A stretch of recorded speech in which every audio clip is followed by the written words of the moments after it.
All right. Good morning and welcome to Commencement 2024. My name is Hadley Underwood and I am the program manager for the Conflict and Dispute Resolution program. Before I go further, I want to let you in on an inside secret. We use a fake acronym to refer to our program. We take the C from conflict and the res from resolution to make the term CRES. So you'll hear that reference throughout.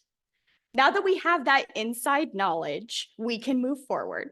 On behalf of the faculty, staff, students, and alumni of the University of Oregon School of Law, I welcome today's graduates, families, friends, staff, and faculty.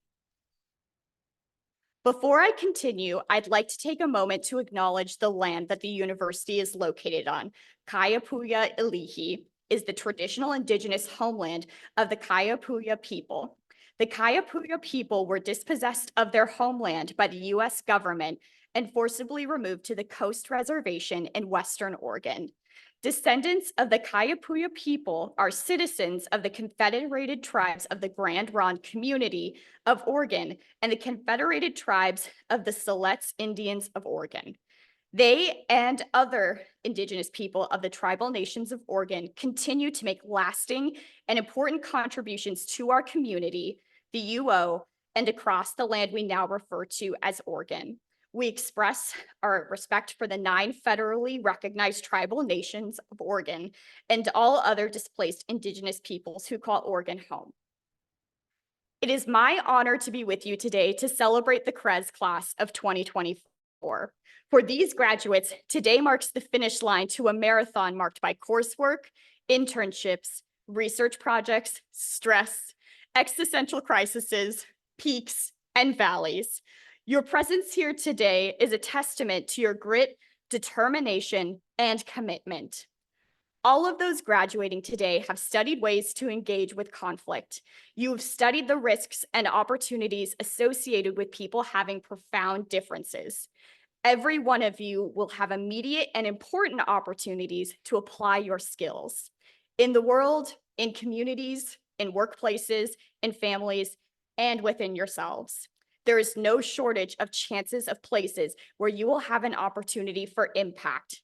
That is exciting, and we're here to celebrate that.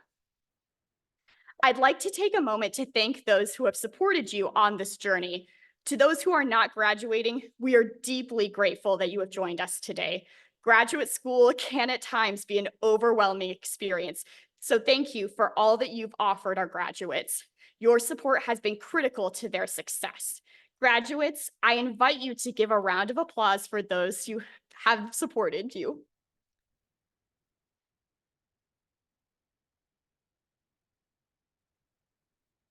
I would also like to take a moment to introduce our faculty and staff. Eric Gervin, Bernard B. Kilks Professor of Law, Associate Dean for Academic Affairs, and CRES Faculty Director of the CRES program. Jennifer Reynolds, Interim Dean of the School of Law, Orlando John and Marion H. Hollis Professor of Law. Michael Moffitt, Philip H. Knight Chair in Law, Faculty Fellow in Clark Honors College. Jasmine Samara, Faculty Director for Legal Studies. John English, Adjunct Instructor. Sarah Ellis, Director of Communications. Ray Sykes, Associate Dean of Finance and Operations.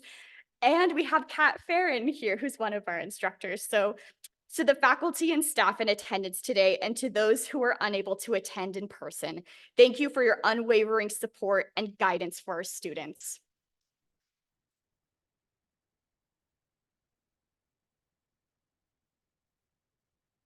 This year, the CRES program celebrates our 20th year, providing our students with the skills and knowledge for productive engagement with conflict.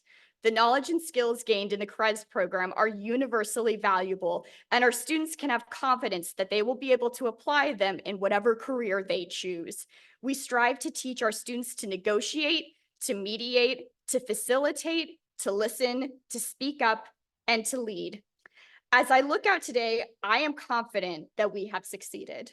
I know that each of you will thrive in whatever path you choose to follow, and the CRES team is privileged to have been part of that journey. Congratulations. I'd like to introduce our next speaker, Jennifer Reynolds, Interim Dean and Orlando John and Marion H. Hollis Professor of Law. Interim Dean Reynolds started as an assistant professor at Oregon Law in 2009. Before that, she was a visiting professor at University of Missouri School of Law and an associate at the Atlanta firm Dow Loans. Since coming to Oregon Law, Dean Reynolds has served as the faculty director of the Appropriate Dispute Resolution Program, the interim ombudsperson for the university, the associate dean of faculty research and programs, and the associate dean of academic affairs. Last year, she was awarded the Orlando John and Marion H. Hollis Chair. Dean Reynolds earned her bachelor's degree from the University of Chicago, her master's degree from the University of Texas at Austin, and her law degree from Harvard Law School. Please welcome Interim Dean Reynolds to the podium.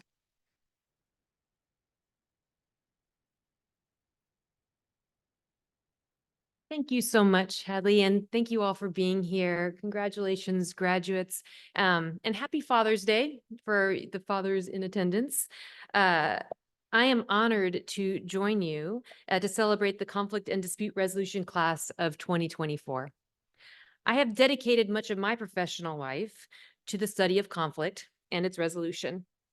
It fills my heart to be around people who share this passion, because make no mistake, conflict resolution is a passion. This is what draws students to our program. When each of you started, you were moved to make a positive difference, to be the change you wanted to see. You were already skilled and knowledgeable in many ways when it came to managing conflict. You shared those skills and that knowledge in your courses and with your classmates, and you continued building on them during your years in graduate school. And now, you've gained and practiced and refined an incredible array of tools for handling conflicts and disputes. These tools can build, they can fix, they can take things apart, and they can put them back together. Today, more than ever, as Hadley said, we need people with these kinds of tool sets, people who can help us work through the many conflicts and disputes we are facing in our world.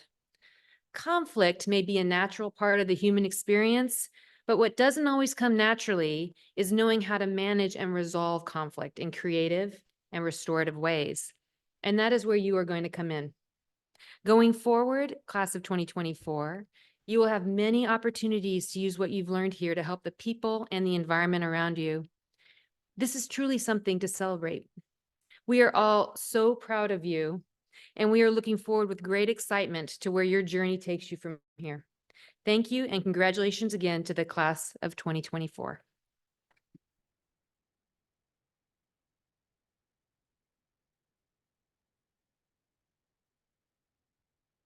Thank you, Dean Reynolds. I am proud to introduce our first student speaker, Sabrina Samuels. Oh, hang on a minute. I've got to talk about you. Sabrina completed a Bachelor of Arts in Democracy and Justice Studies at the University of Wisconsin-Green Bay. Through the CRES program, Sabrina has focused her work on international relations and public policy. Sabrina has completed internships with Mediate.com, the Emerging Leadership Project, and UO UNESCO Crossings Institute for Intercultural Dialogue and Conflict. Her final project is a culturally specific mental health assessment tailored to the experiences of Muslim Kurdish refugees. In addition to her studies, Sabrina has served as the CRES student representative for the Student Bar Association for the past 2 years. Please welcome Sabrina to the podium.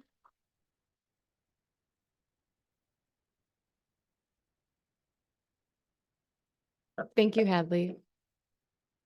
At my high school graduation, I remember looking at the valedictorian making their speech and thinking, wow, I will never be able to accomplish what they have. I will never be smart enough. I will never be popular enough. I will never be looked at as somebody worthy of even making a speech in front of people. In fact, I came up with 20 different reasons that day that started with I could never and I will never. even on a day that was meant to be filled with happiness. And I think this narrative began when my high school counselor told me, "You will never make it to college." But then I made it to college. In my first year of college, I was told by my guidance counselor that the trajectory that I was on, I probably would not make it above a 3.0. And then I graduated above a 3.0. When one of my political science professors in college told me that I will never make it in the legal profession, I then applied for a job in a law firm. And since then, I've been working 4 years as a paralegal to this day and will continue to after graduation. I even had an ex-boyfriend tell me that I could never make it into law school. He told me, "You are not worthy enough. You are not smart enough for something like that. And I should reconsider everything up until this point." And yet here I am. No, I am not a lawyer, but I've attended and can officially say that I've been to law school. You can't take that away from me, and you can't take that away from any of us graduates here today. Even in college, when I co-founded and was co-president of my university's first multicultural sorority, I was told that I wouldn't make a great leader. And yet you all casted your votes and believed in me to represent this program for the entirety of my 2 years here, our 2 years here. And although I am forever grateful, I'll tell you one thing. Even though I've been able to prove people wrong, it still feels like I hadn't, and I still haven't achieved anything. I can display for you 2 awards that I have won for creative student leadership and for being the pillar of the community. I can show you 2 certificates that I have been given for being granted for completing leadership programs throughout these years. I can simply pull out my resume and I can show to you all of my accomplishments. But at the end of the day, I've came to realize that this feeling of dissatisfaction was coming from a place of comparison and judgment. Our world revolves around comparing ourselves to one another. For many years, this is how we determine, or for many, this is how we determine our value. Whether it be our grades, our GPA, our job titles, our salaries, our bodies, what clothes we wear, what food we eat, what podcasts we listen to, what political parties you associate with, what neighborhood your family lived and or currently still lives in, all the way down to where we shop for our own produce. And truth be told, I bet all of you, including myself in this room today, have passed judgment in some sort of way, some sort of comparison as soon as you have entered this building today. And that's okay. I want to remind you that it is a human thing to judge others, to compare yourself to others. This is something we cannot avoid. But what you do with that judgment is also a choice. Because when you choose to judge others instead of uplifting them, you diminish your own growth and potential. I'm going to say that again for you. When you make the conscious choice to judge others instead of uplifting them, you diminish your own growth and your own potential. Because not only does that cause a negative lens for you moving forward, you limit your perspective by relying on your own assumptions, indirectly placing a barrier between you and another growth opportunity. Within the first week of Professor Gervin's class, he told us we are prisoners of our limited experience. In other words, if we have never experienced and maybe even actively have avoided engaging in such experiences, such as a certain type of food, another person's cultural traditions, or even to sit down for the purpose of understanding another point of view that is different than our own, we remain in such a way that is damaging to the growth of our own character. Let me put it in another way. We are products of our environment, and we can choose to remain in that environment, or we can get uncomfortable with get comfortable with the uncomfortable and explore something that gives us perspective. And that is what this program is all about, gaining perspective to resolve conflict and dispute resolution. Or for the legal people in the room, it is alternative dispute resolution. But this is not just a legal skill. It is a life skill. Taking two or more opposing parties, sitting them down to find a middle ground can be used to resolve conflict beyond the legal system, whether it be in your workplace, between corporations, in your interpersonal relationships, even between countries. We are sitting here today, and I'm referring to the graduates here. We are sitting here today because something in our lived experiences has motivated us to embark on such a journey. We made the choice to be committed to finding a middle ground and promoting peace. We are peacemakers. We are problem solvers. As cliche as it sounds, we are the movers and the shakers of the world.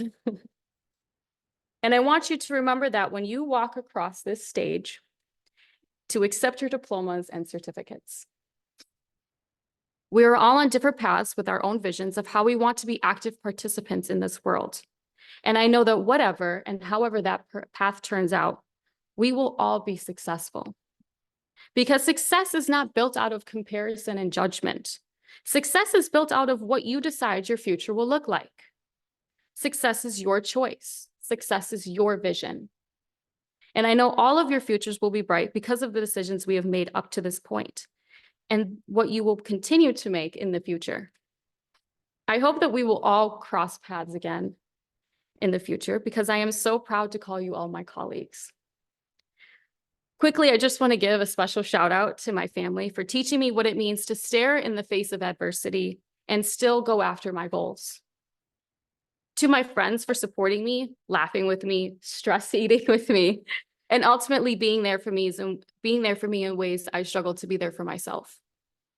To my professors for passing on your absolute life expertise and knowledge to help shape my career goals and path. Especially to Dr. Christina O'Brien, who couldn't make it here today, but also to John English for being so supportive in my academics and in my the process of my final project. To my partner for reminding me where my priorities are and what goals I can accomplish, whether it be my academics, my faith, my passion, or my career goals. And an absolute shout out to Hadley Underwood. I have known Hadley since my first year here, and when she was a second-year CRES student. She has been the absolute backbone of this program since taking on this role and has always shown up in ways I didn't think were possible. Hadley will stop what she is doing in that moment, listen to your concerns, and tackle them face on with you. She will instill confidence in your abilities and make sure you walk out of her office better than when you had walked in. She goes above and beyond, and I am so glad to also call her a colleague and a friend moving forward. Thank you.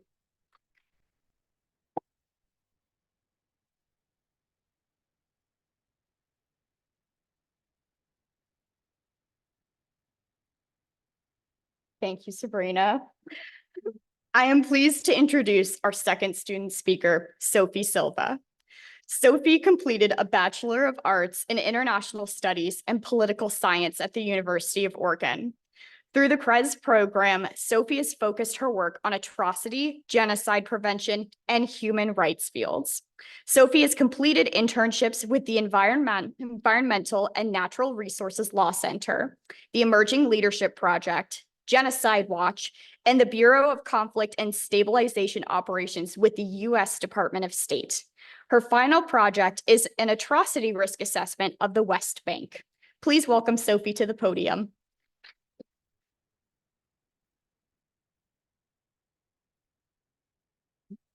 You. I want to begin this speech with a quote from Dr. Martin Luther King Jr. In his letter from Birmingham jail, Dr. King wrote, "I am cognizant of the interrelatedness of all communities and states. I cannot sit idly in Atlanta and not be concerned about what happens in Birmingham. Injustice anywhere is a threat to justice everywhere. We are caught in an inescapable network of mutuality, tied in a single garment of destiny. Whatever affects one directly affects all indirectly."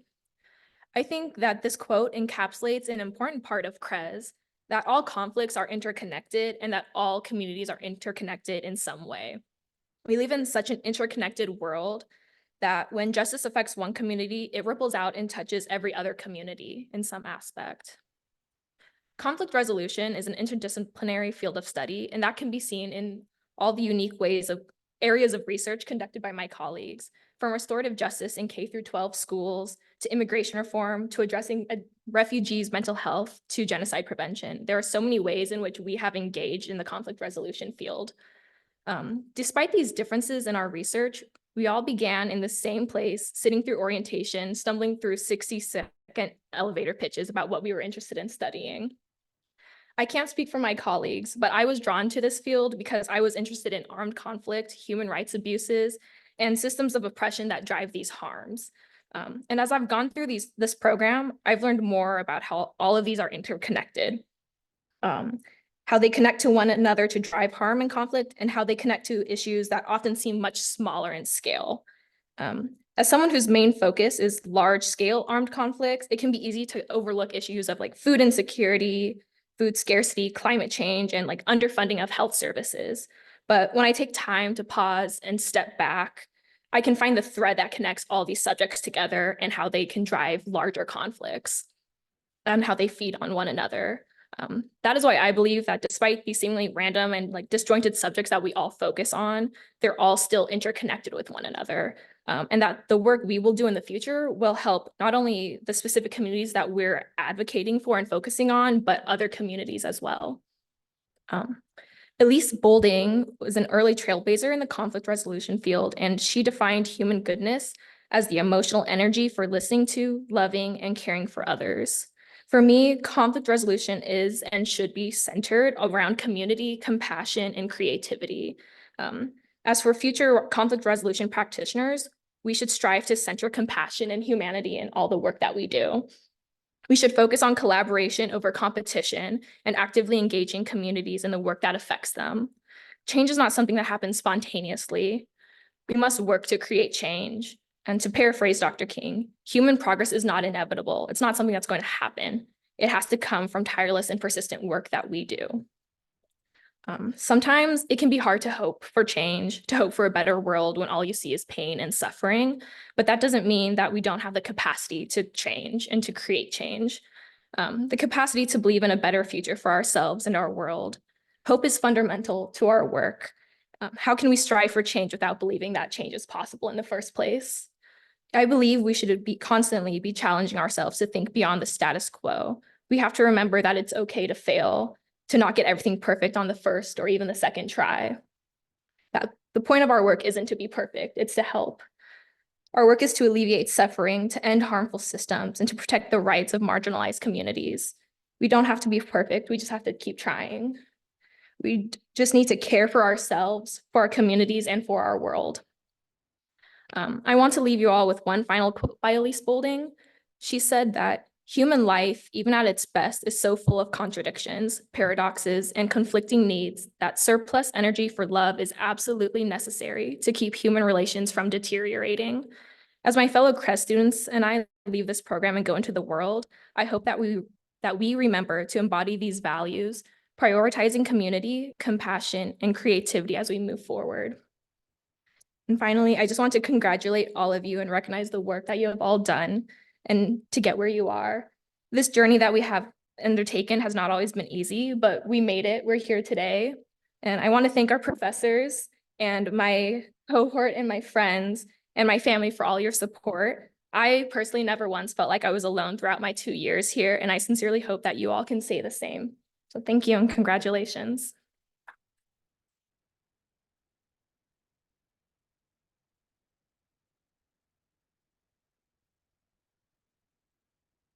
Thank you, Sophie. I am now pleased to introduce our commencement keynote speaker, John English. John English was a healthcare service provider for over 10 years, practicing occupational therapy in clinical and educational settings. Subsequently, he worked in disability law and policy, representing clients in healthcare and education matters and engaging in public policy work at the local, state, and federal level. John worked at the Oregon Department of Education, where he oversaw safe and healthy schools initiatives, managed the state mediation program for special education, and served as a county liaison. He served as the program director for the Conflict and Dispute Resolution Program at the University of Oregon School of Law from 2016 until 2023.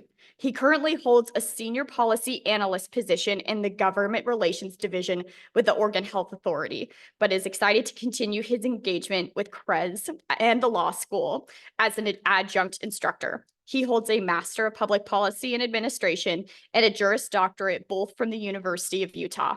In his spare time, he skis, climbs, plays guitar in local bands, mediates, and spends time with his wife, 3 sons, and 2 dogs. Please welcome John English to the podium.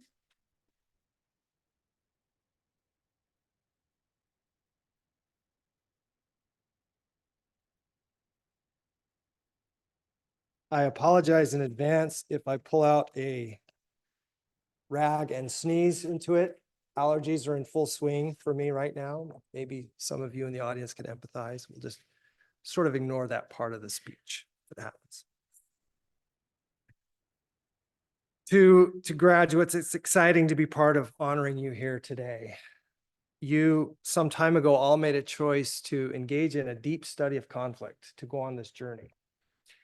And I imagine that many, if not all of you, at some point, were asked by a friend or a family member, what does one do with a graduate degree in conflict and dispute resolution?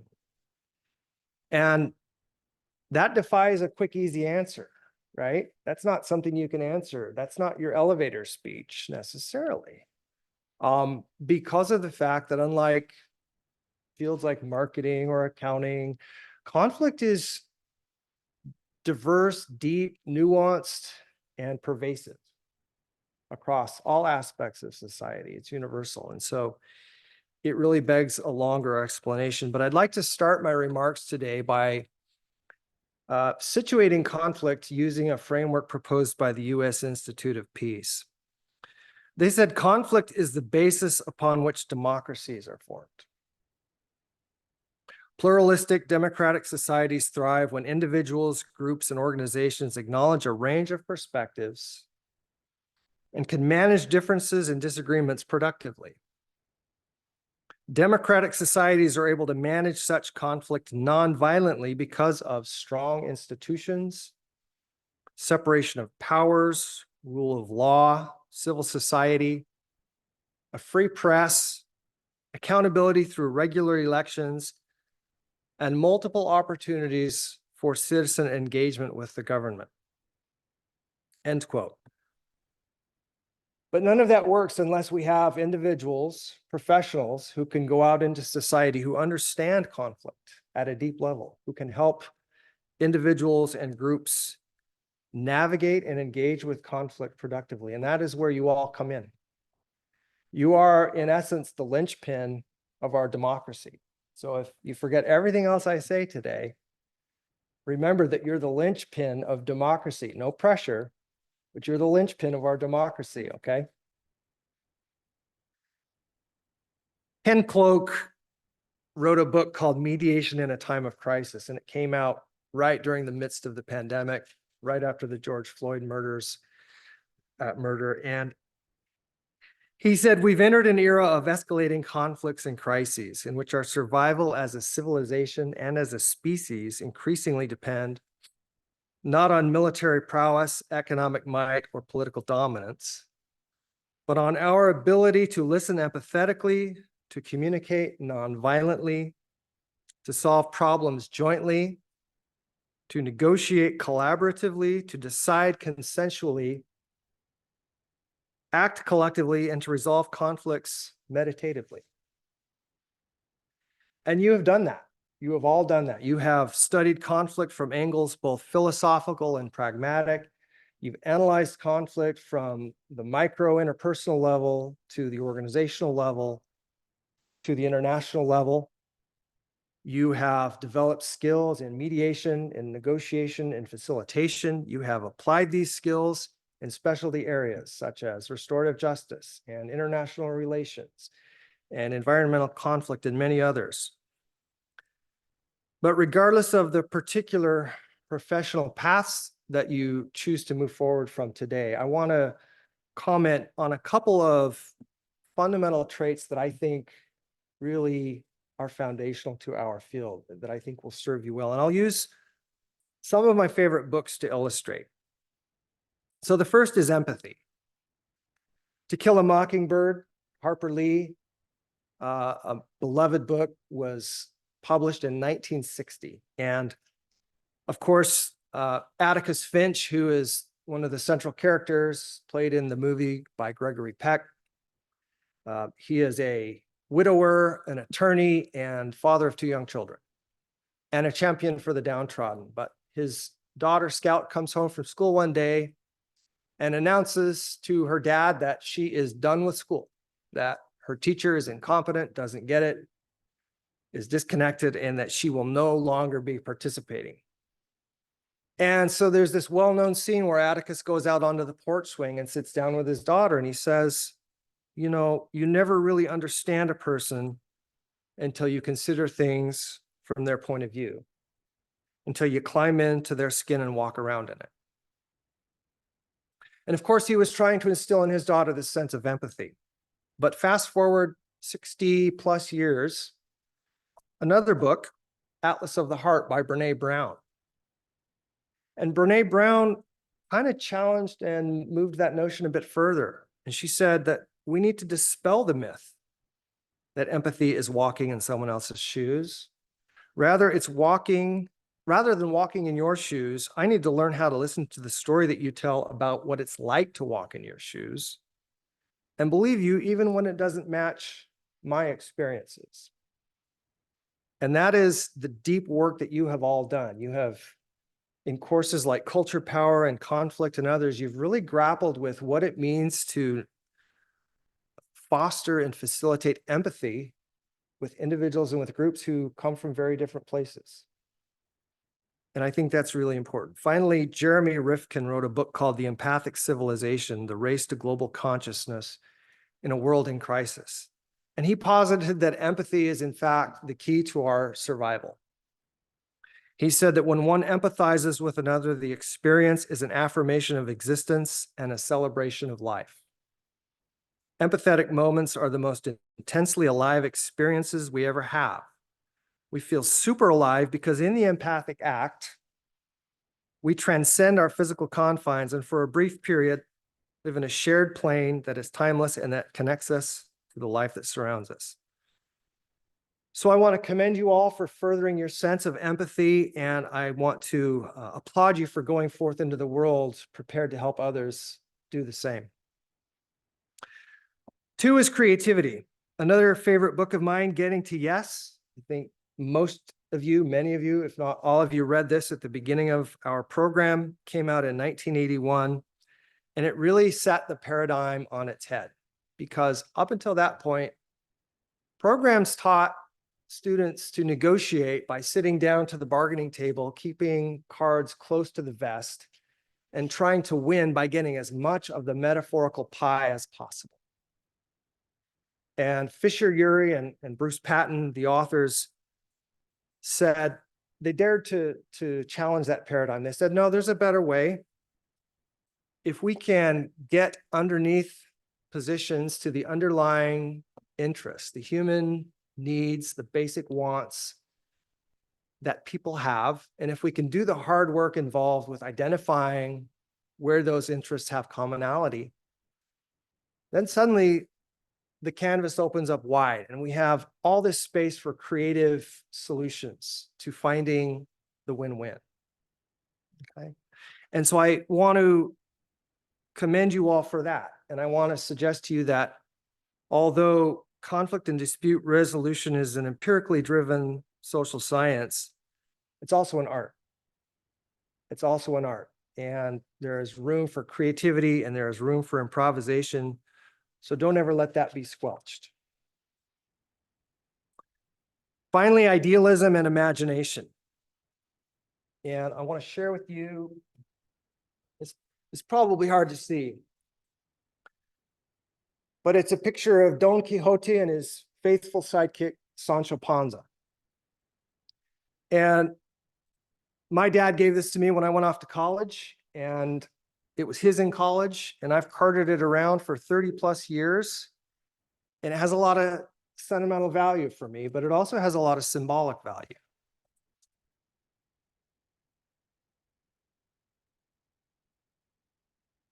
This is a book that was written over 400 years ago, and it's considered widely to be one of the founding works of Western literature, and in fact, the first modern novel. But it's more than just an entertaining novel. It's a social commentary, right? It's a critique of social hierarchies and the failings of the traditional legal system of the time. Quixote wants to bring kindness into a world that's grown cynical, selfish, and unimaginative. And so he reinvents himself to be what he wants to be, and he decides to see the world in the way that he wants to see the world. And for that, most people around consider him insane. But it's a deeply honorable insanity. It's the sort of insanity that intends every major social change and every fight for justice. In fact, the book has had such a profound effect on society that the name of the main character has actually entered the lexicon as both an adjective, quixotic, and a noun, quixotism. If you look up in the dictionary, you'll see quixotic defined as exceedingly idealistic, unrealistic, and impractical. And we often use the term, I think, somewhat pejoratively. But I want to submit to you that quixotism is the quality that's characteristic of any visionary action, and that acts of reform are always quixotic because the reformer aims to undermine the existing institutions in order to change them for the better. Quixotic individuals, although often ridiculed, have been responsible for many of the great deeds in history. This is the attempt to make a utopian vision a reality. There are a couple of other themes in the novel that I think are worth mentioning. The restoration of order and harmony. Despite his eccentricities, Don Quixote actually brings about reconciliation in a lot of his encounters throughout the novel. Perseverance. One of Quixote's most enduring qualities is his ability to embrace failure as a stepping stone, despite constant setbacks. In fact, a recurring theme of the novel is the need to withstand human suffering. And you all can probably resonate with that, right? Because there are times where grad school feels like a bit of a gauntlet. But you have shown that. You have shown the grit, the perseverance, the resilience to carry through, and that's why you're sitting here today. So I want to applaud you for that and suggest that that's something that's going to serve you all really well. And finally, the power of imagination. Quixote's imagination plays a central role in his pursuit of justice. It's his ability to see the world through a certain idealistic lens. And his vision is unwavering. 356 years after the novel was published, John Lennon wrote and recorded Imagine in 1971. And this was described by Rolling Stone as 22 lines of graceful, plain-spoken faith in the power of a world united in purpose to repair and change itself. The song's been covered by more than 200 artists. It was selected for preservation in the U.S. National Recording Registry by the Library of Congress for its cultural significance. And in fact, during the Ukraine invasion, Julian Lennon, John's son, recorded the song and performed it for the first time in his life, and called on leaders of the world and everyone who believes in the song's sentiment to stand up for Ukraine and its refugees. So with that, I want to leave you with the notion that you should always rise above cynicism.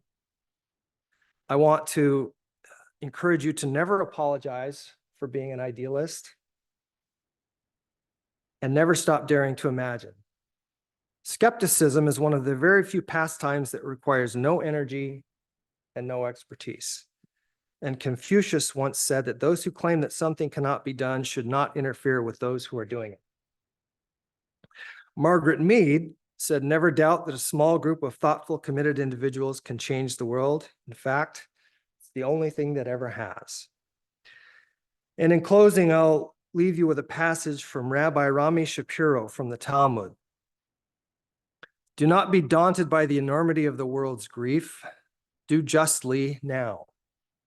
Love mercy now. Walk humbly now. You are not obligated to complete the work, but neither are you free to abandon it. CRES is very much a save the world community. It is filled with dreamers and idealists. I know this because for 7 years I served as the program director and I read every single personal statement submitted as part of the application process. And I want to thank you all for that, because from time to time, when I become particularly disheartened with the strife, the polarization in the world, I will think about your statements and I will actually go back and read a few of them. And it will fill me with a renewed sense of optimism, because I know that if we are graduating leaders like these folks, that we're going to be okay. That we're going to be okay. So I want to thank you all for what you've taught me, for what you've taught each other during your time here. I want to thank you for your integrity, your civic engagement, and your commitment to making the world a better place. Congratulations.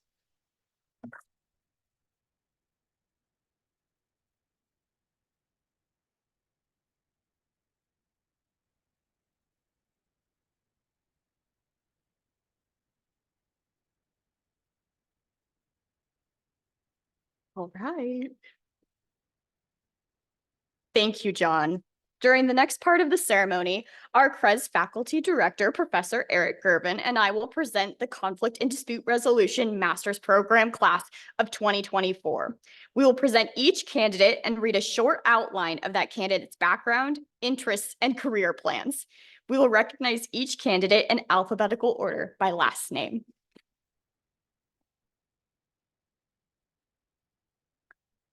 Colin Foster Lawson. Colin graduates with a Master of Science in Conflict and Dispute Resolution.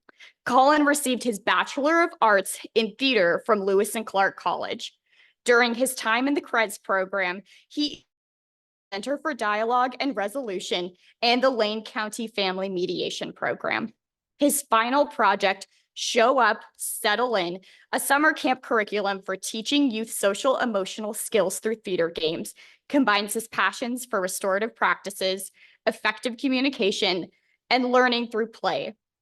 Colin was recently hired by Lane County as a training facilitator, where he teaches the Focus on Children class to parents preparing to enter mediation. As the parent of 2 small kids, he'd like to give a shout out to the incredible teachers and staff at the Moss Street Children's Center, without whom completing the CRES program would not have been possible. Congratulations, Colin.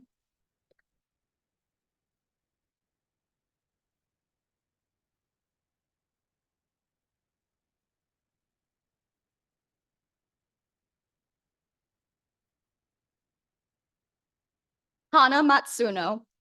Hana graduates with a certificate in institutional and organizational conflict management.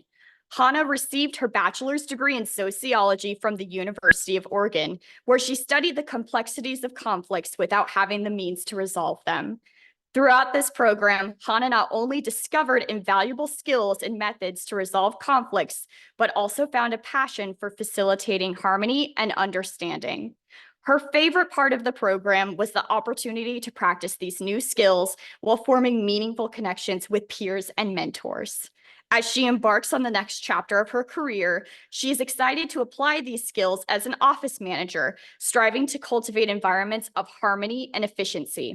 She would like to thank her friends and family who have supported her for being part of this milestone. Congratulations, Hana.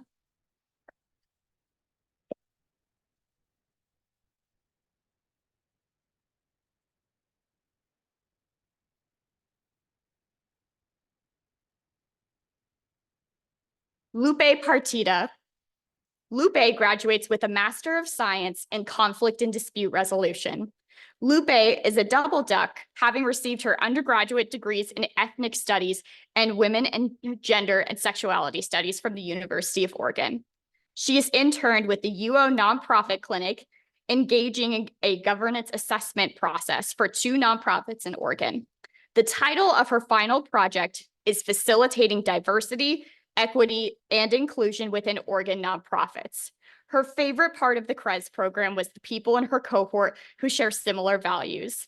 After graduation, her professional plans include working in restorative justice and environmental justice.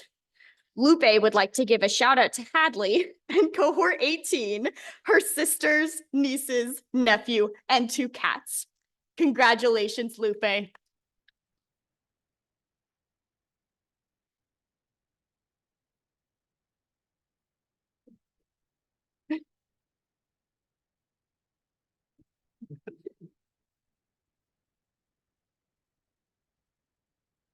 Joaquin Rico Caballero. Joaquin graduates with a Master of Science in Conflict and Dispute Resolution. Joaquin has undergraduate degrees in History and Latin American Studies from the University of Oregon. He has interned with Innovation Law Lab, an organization that leverages the work of coders, lawyers, and activists in order to end isolation and exploitation of immigrants and refugees, build permanent pathways to immigrant inclusion, and advance justice.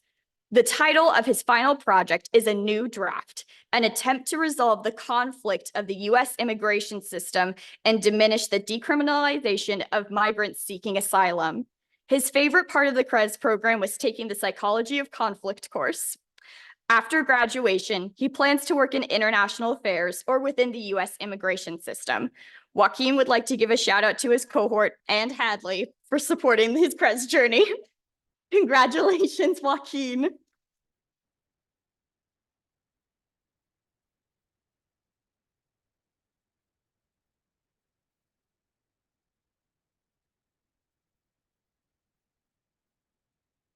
Sabrina Samuel.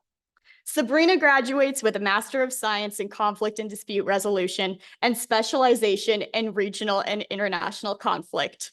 Sabrina has undergraduate degrees in democracy and justice studies with a criminal justice emphasis from the University of Wisconsin, Green Bay. She has interned with the Emerging Leadership Project, Mediate.com, and Interreligious Dialogue and Peace. In addition, she has served as the UNESCO Chair for Transcultural Studies. The title of her final project is What Could Have Been, a Kurdish refugee mental distress screener. Her favorite part of the CRES program was creating her final project. After graduation, she plans to pursue a career in public policy and international relations. She would like to thank her friends, her family, her boyfriend, Dr. Chris O'Brien, and John English. Congratulations, Sabrina.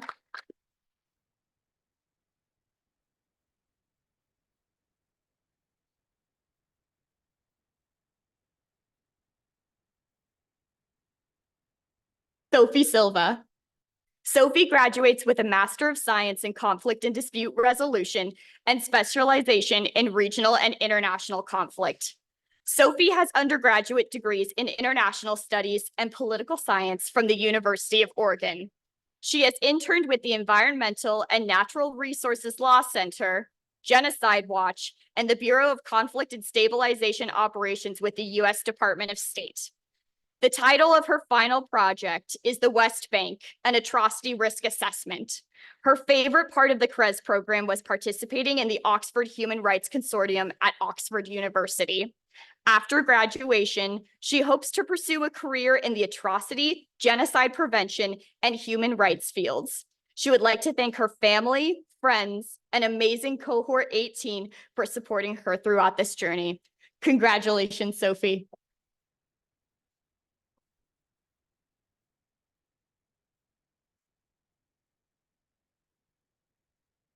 Okay. And last but certainly not least, Tessa Yoder. Tessa graduates with a Master of Science in Conflict and Dispute Resolution. Tessa has an undergraduate degree in Environmental Science and Women and Gender Studies. They interned and later became employed at the Center for Dialogue and Resolution in their Youth Restorative Justice program. The title of their final project is Youth Restorative Justice, a tool for ending juvenile incarceration. After graduation, they plan to continue their restorative justice work within the Eugene community and pursue their certification as a qualified mental health associate. They are grateful for the diverse perspectives and expertise of the CRES staff, faculty, and students that have helped them find their passion in the CRES field. They also want to thank their friends and family who have supported them throughout this program in countless ways. Congratulations, Tessa.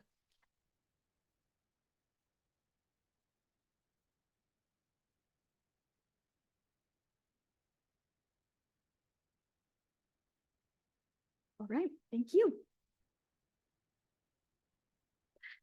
As we reach the end of our CRES commencement ceremony, now begins your formal transition from students to alumni. As we begin this transition, I would like us to look back on the past, present, and future. Think back to 2 or 3 years ago. Each of you walked into this law school ready to take on CRES orientation. You entered the elevator to the 4th floor, feeling a mix of emotions. Maybe you were nervous about who was in your cohort. Maybe you were anxious about the courses. Regardless, you entered the Lewis Lounge with courage, ready to take on the challenge of CRES. You were then asked to give a 60-second elevator pitch about what you were interested in studying. Talk about pressure on your first day. After orientation, your next challenge was your first class, adversarial processes. You probably thought, what did I get myself into? Trust me, I was thinking the exact same thing. I was in class with them. But I watched each of you approach the course with a lens of curiosity. You learned what it was like to appeal a case to the highest courts, and you learned the difference between fur seals and harbor seals. You continued your studies and learned about conflicts in a variety of subjects, including in international spaces, the environment, in workplaces, and more. You have even learned how to work through interpersonal conflicts within your cohort. Now in the present, many of you have completed your final projects, while a few of you still have that milestone to reach. You have each broadened your understanding of conflicts in an area of your interest. Some of you have studied the same topic you used in your 60-second elevator pitch during orientation, while others have found new and exciting areas that you may not have even considered studying. As we transition to the future, imagine you are sitting in a job interview. Ooh, scary. It is the dream job, the one you have worked for your entire time in graduate school. You may be nervous, but you don't need to be. You have the answers to the questions, such as what are you passionate about? And tell me about a challenge or conflict you faced and how you dealt with it. Because you are the new leaders entering the field of conflict resolution. Leaders that will go out into the world and use their skills and knowledge to listen, to problem solve, and to act. Interacting with you as a peer in the classroom to listening to your aspirations as your program manager has bolstered my faith in humanity. You are all so diverse, yet you share 3 common characteristics from my perspective: a strong sense of social and civic responsibility and a willingness to engage, a passion for social justice, and an authentic desire to make the world a better place. I am inspired by what I have learned from you. I am inspired by the things you accomplished while here, and I am both inspired and excited to think of the things we will do moving forward. In closing, I will leave us with a short quote from Brené Brown. Courage is contagious. A critical mass of brave leaders is the foundation of an intentionally courageous culture. Every time we are brave with our lives, we make the people around us a little braver and our organizations bolder and stronger. Thank you for continuing to bring courage and curiosity into this world. Congratulations.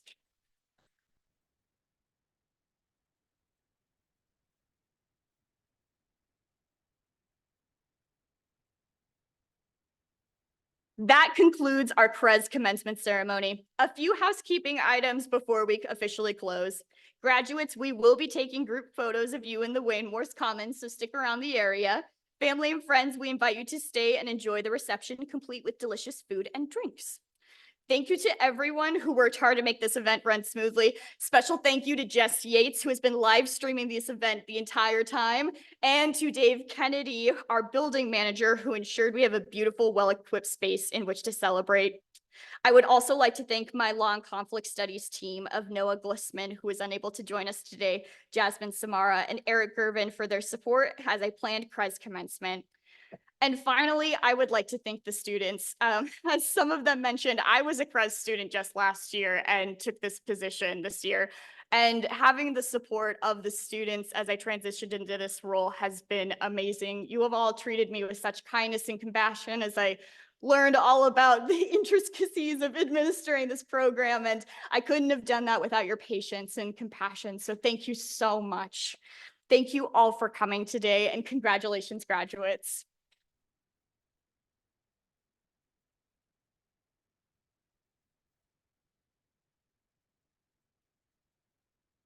Go hug your families.